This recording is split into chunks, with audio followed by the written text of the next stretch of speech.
Welcome to the Tech Decode podcast. We're your host, Akhil Minocha, and your co-host, Suresh Kumar Tulluri, aim to demystify the ever-evolving world of technology. Our mission is to simplify tech for all of us, making it accessible and comprehensible. In each episode, we'll delve into the latest tech trends, and our guests will unravel complex jargon step by step. Together, we'll explore intriguing topics such as AI, generative AI, Web 3.0, cybersecurity, and more. Welcome, cyberspace navigators, to the Tech Decode. Every week, we will peel back the layers of the latest trends, ideas that are shaping our digital world, and more. We will dive into the code and crack open the algorithms and dissect the silicon hearts of the machines that are transforming how we live, work, and play. So plug in, tune in, and let's simplify the intricacies of the technology that shapes our world. This is the Tech Decode, and we are ready to crack the code together.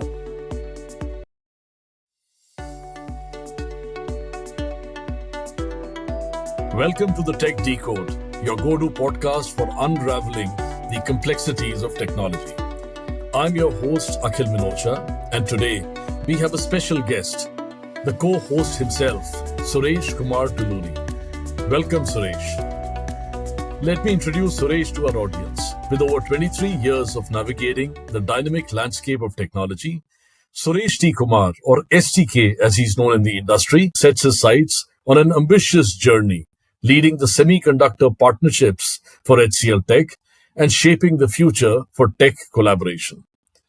Prior to joining HCL, his 8-year tenure at Intel saw him master relationships with key partners, particularly global systems integrators, or GSIs as we call them. As a global business manager, Suresh honed his skills in strategic initiatives, customer management, technology evangelization, and driving adoption through innovative GTM strategies. STK's impact extends beyond just numbers and market share. He's a passionate advocate for technology's power to empower, and his leadership is fueled by a deep understanding of partnerships as engines of innovation. He believes in fostering mutual growth, where collaboration unlocks not just profits, but the potential to shape a better future. Apart from the boardroom, STK finds his anchor in his family. Amy, his wife, and their children, Raj and Jania, are his source of strength and joy. Pluto, their Labrador, adds a furry dose of unconditional love to the mix. Suresh, welcome to the podcast. And let's start with the basics. What is the cloud? What's cloud all about? And how would you define cloud computing in a layman or simple terms? Absolutely, Akhil. First of all, thank you for having me on the podcast. It's really a pleasure. In terms of cloud computing at its core, the cloud is a network of remote servers, the way I see it, which enables storage and managing data and applications over the internet. Cloud computing, then, the way you look at it, is just the delivery of various services over the internet through these infrastructure that you are able to create and manage. Got it. That makes sense. Now, when we talk about cloud migration and just moving on from cloud to cloud migration, what does that entail, and why is cloud migration significant for enterprises and businesses at large? So cloud migration involves essentially moving data, applications, and other business elements from an on-premise infrastructure that you would have to the cloud, or basically over the cloud, as we say. It's crucial for businesses as it offers scalability, cost efficiency, improved accessibility, and faster go-to-market. The first and foremost, cloud migration provides businesses with unparalleled scalability, as we say. Traditionally, on-premises infrastructure often struggles to cope with any kind of fluctuating demands and workloads that you would have, various kinds of workloads that normally you would have in an enterprise environment, leading to the underutilization, or conversely, if you see performance bottlenecks during peak times, you will not be able to anticipate the business demand, especially at times when you really need it. And hence, cloud allows organizations to scale resources up and down based on the demand, ensuring optimal performance and maybe cost efficiency as well.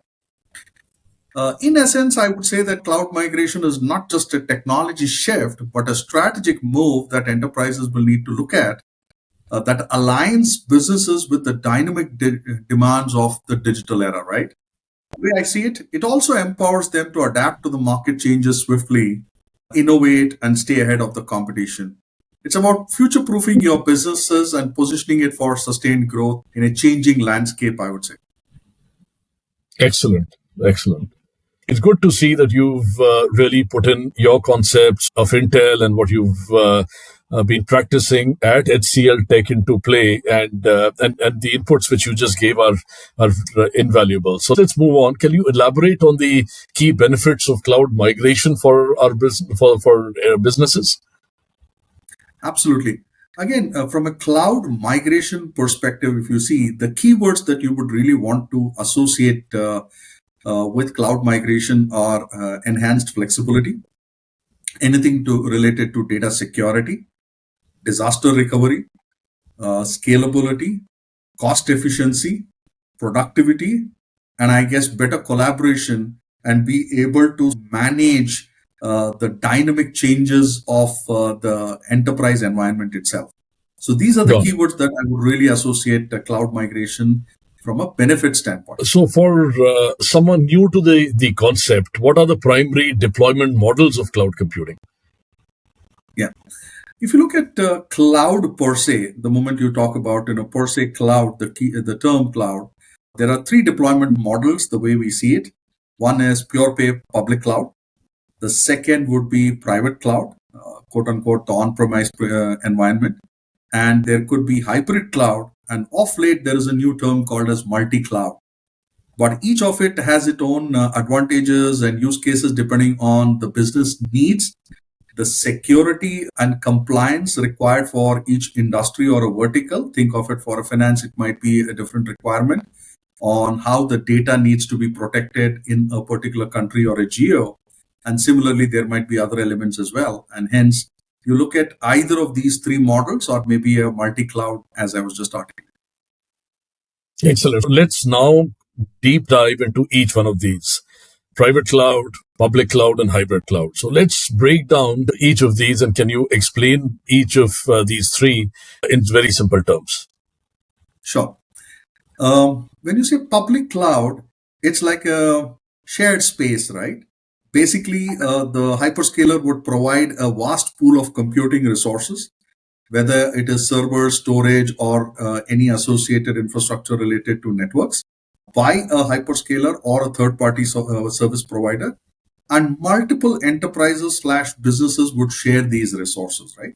It's like renting space in a building where the infrastructure could be managed by any third party, but essentially the enterprises who are housed within that building would share the cost of this infrastructure. Essentially, public cloud are cost effective purely because of the fact that they are scalable, making them ideal for startups, businesses with variable workloads and frequency and transactions that would be required. On the other side, there is private cloud. So think of private cloud as your exclusive personalized workspace, right? Okay. In this model, the cloud infrastructure or the infrastructure per se is dedicated or solely for one organization. It's like Understood. having your own secure office building, I would say, where you are able to control access, you are able to create the security protocols, you set the process for any visitors coming in, any workloads coming in, customize the environment, all for the specific needs of that enterprise. And this could be dynamic in nature. So private clouds are often chosen by larger enterprises with stringent security and compliance requirement based on their geo that they operate or the nature of business itself.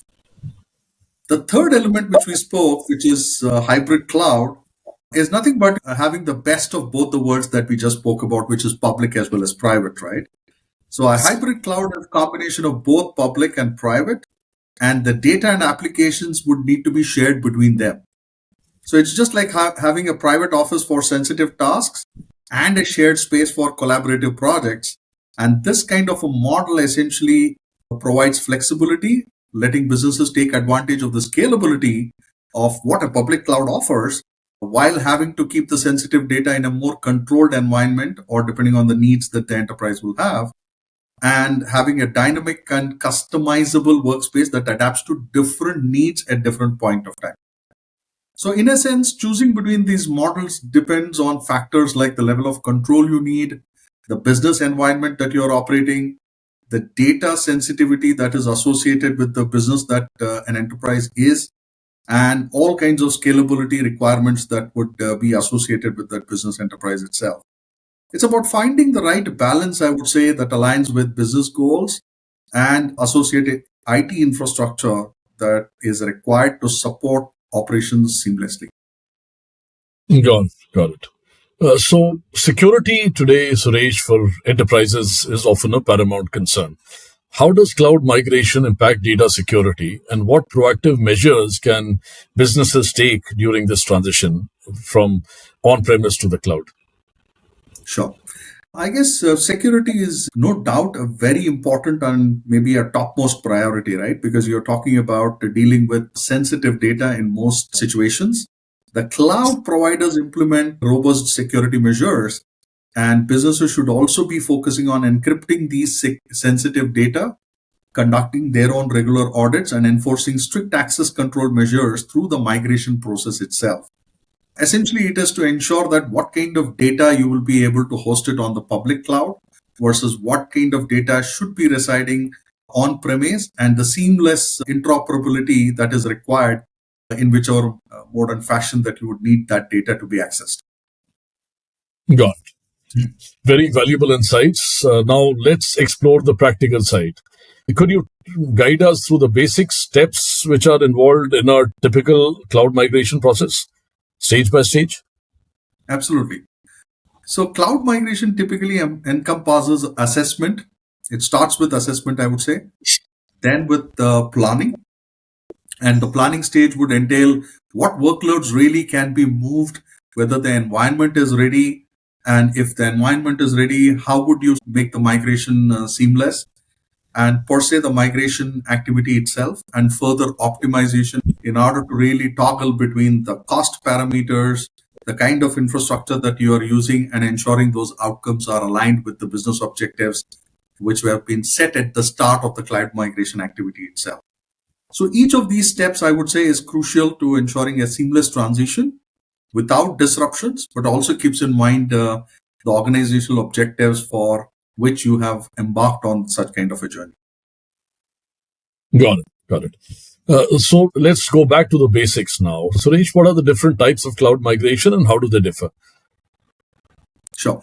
Primarily, I would say that there are three kinds of cloud migration prevalent in the industry, right? One is lift and shift, which is nothing but a direct move to the cloud. Essentially, you take the applications directly to the cloud. Then there is refactoring, which involves optimizing for the cloud environment, and then you move the workloads. And the third phase is basically a rebuild stage, which means first you need to consider reconstructing those applications from scratch in order to be able to move to the cloud. And then you migrate the cloud. And hence, a rebuild is the term that we associate. Essentially, it's about lift and shift or refactoring and rebuild. And each caters to different needs and considerations that they would exist in business enterprise.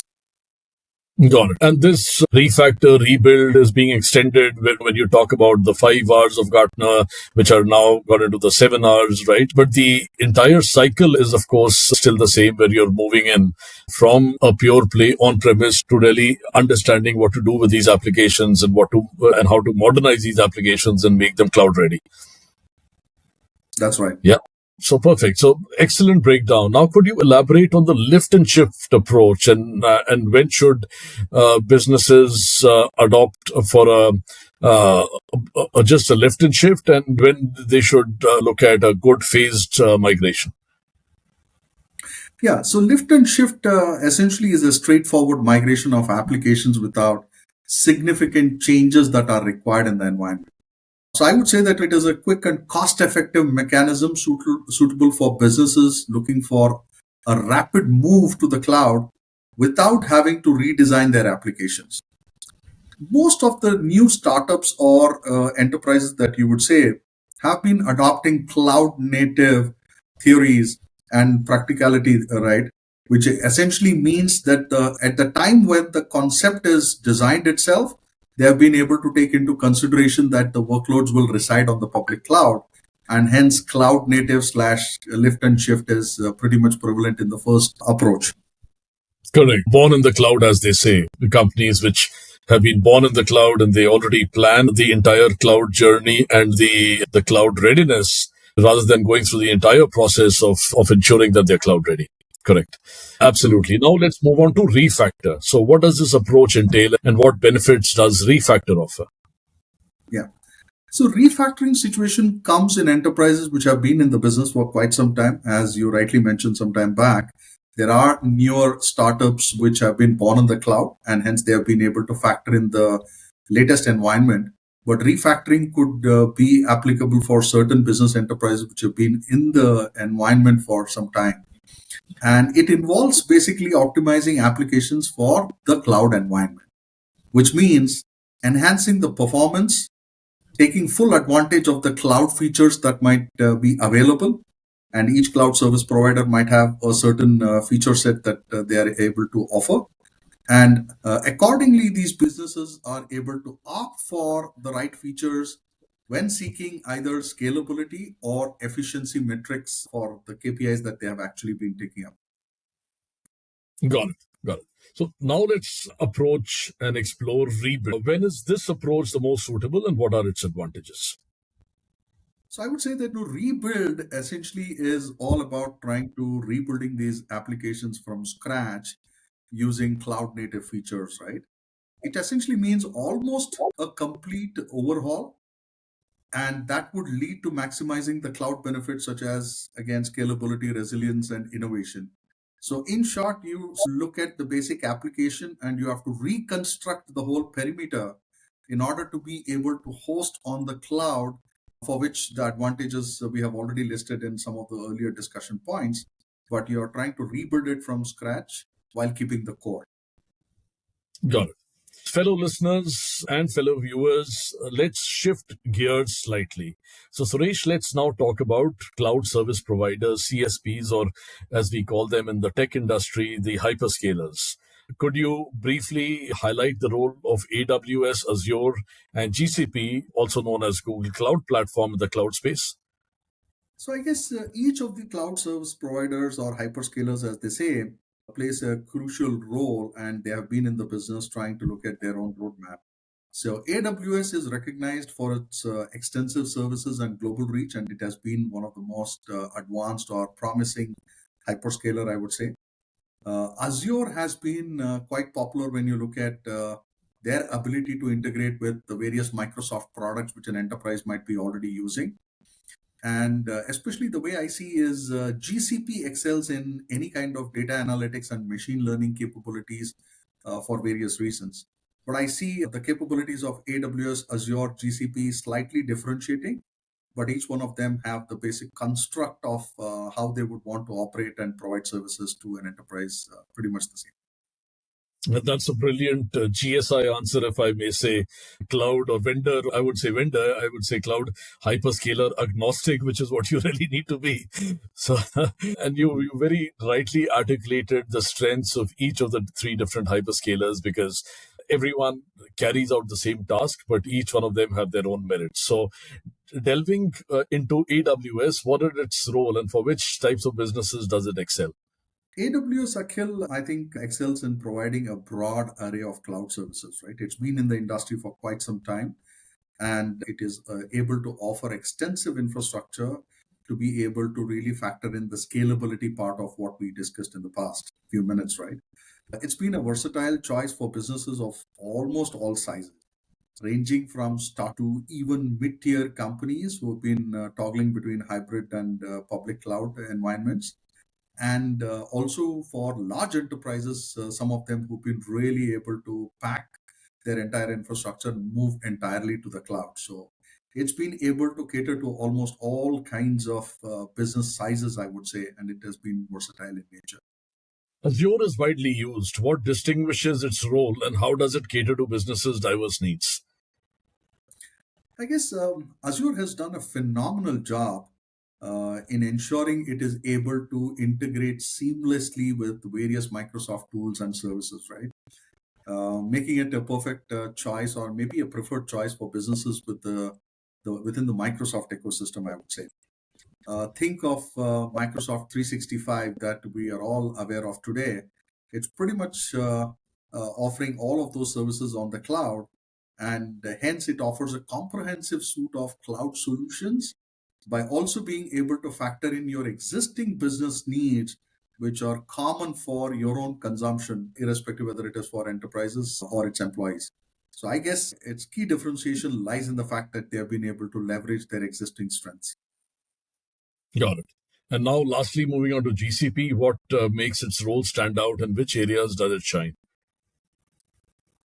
As I said, GCP has been a distinguished player, especially when you look at the data analytics, machine learning, artificial intelligence, and it's been favored by businesses focusing on advanced analytics and cutting edge technologies. That's the way I would try and see some of the differentiation coming in. Again, purely from the fact that okay, some of these technologies have always been with Google when you look at Google search per se, right? So they bring in those elements and that strength into their business environment and be able to offer it back to the enterprises. Got it. So now for the last set of questions, and since we are heading towards the end of the podcast, wanted to understand your views on looking towards the future. So, what trends do you see in the realm of cloud computing and cloud migration in the coming years?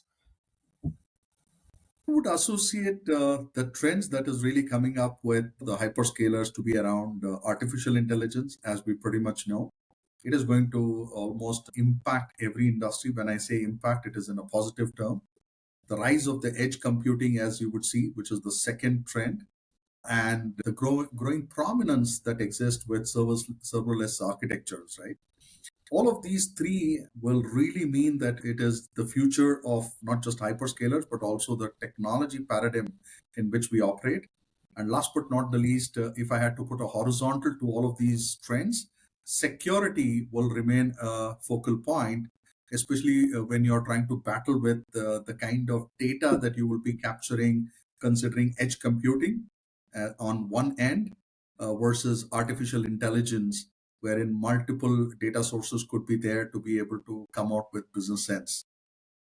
Got it. In fact, I was just at the top of my mind wanting to ask you the linkage with artificial intelligence and generative AI, but you've mentioned it yourself and covered it to an extent. So, moving on with the increasing reliance on the cloud, how can businesses ensure a seamless integration of cloud services into their existing workflows and systems? Yeah. So again, I guess enterprises need to do first an assessment, which is important to understand how they will be looking at the cloud, at what point of time and what kind of workloads they will be actually migrating and maintaining it. The second I would really factor in is the careful planning, right? That the planning could be all about cost, planning could be about the kind of timeline involved in order to either refactor or rebuild those applications. And last but not the least, it is also about having the right kind of resources which are able to manage these applications, right?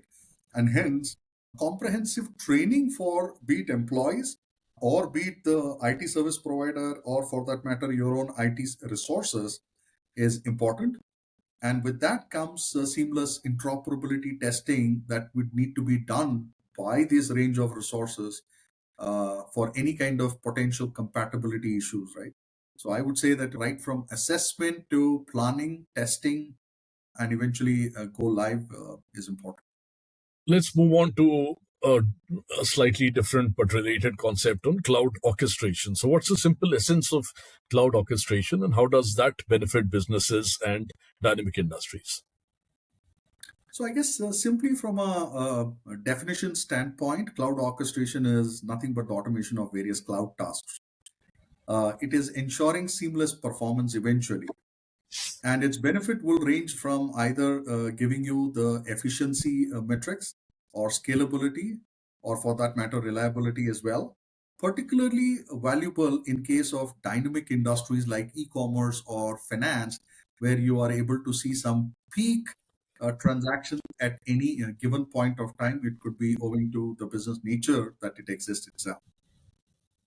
Okay. So, any go-to tools for implementing cloud orchestration?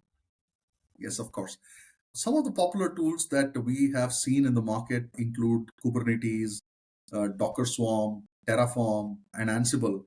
And it also addresses both container as well as infrastructure orchestration needs. Got it. Got it. So, let's move back to cloud migration and considering the diverse range of industries, BFSI to manufacturing to retail to services and others. Are are there any specific sectors or industry verticals that are benefiting from cloud migration? And what are their unique considerations? What are the unique considerations that they would be facing or do they face? So I guess various sectors have really benefited from hyperscalers and the cloud infrastructure, right? If you look at it, this Yeah. includes finance, healthcare, manufacturing. These industries have really seen a lot of benefit over time. However, there must be specific industry compliance regulations and others which are being factored in order to really figure out whether they can operate in that cloud environment or not. But the range of these industries over the period of time has been from finance, healthcare, manufacturing. But as you see, there could apply to retail, it could apply to utilities, oil and gas, and so on and so forth. So I would say that pretty much all the industries, there's a huge impact. Thanks, Suresh. Fellow listeners and viewers, what advice, Suresh, would you give to businesses contemplating cloud migration, especially those in the early stages considering this transition? So my advice would be quite simple for anyone, and that would be to conduct a thorough assessment first, involve the key stakeholders early in the process, prioritize your security measures, and ensure that you are able to eventually collaborate with experienced cloud consultants. And if that means training your own resources, be it. But eventually, this will all lead to successful and smooth migration, is what I would say. Thanks for that. And so, thank you, Suresh, for sharing your in depth knowledge on cloud and cloud migration. Fellow listeners, I hope you liked the interaction. The Tech Decode is our combined initiative, mine and Suresh, to really demystify and uncomplicate basic tech concepts. Suresh today was on the firing line on sharing his knowledge and expertise on cloud and cloud related concepts, but he will be my co-host in some of the episodes which we would be releasing in the near future. So get ready for Akhil and Suresh to question or grill some of our future audiences or panelists for an interesting conversation. I hope you had a good time listening to this conversation as much as we enjoyed doing it. So stay tuned for more episodes and insights in the episodes to come. Cheers. Thank you.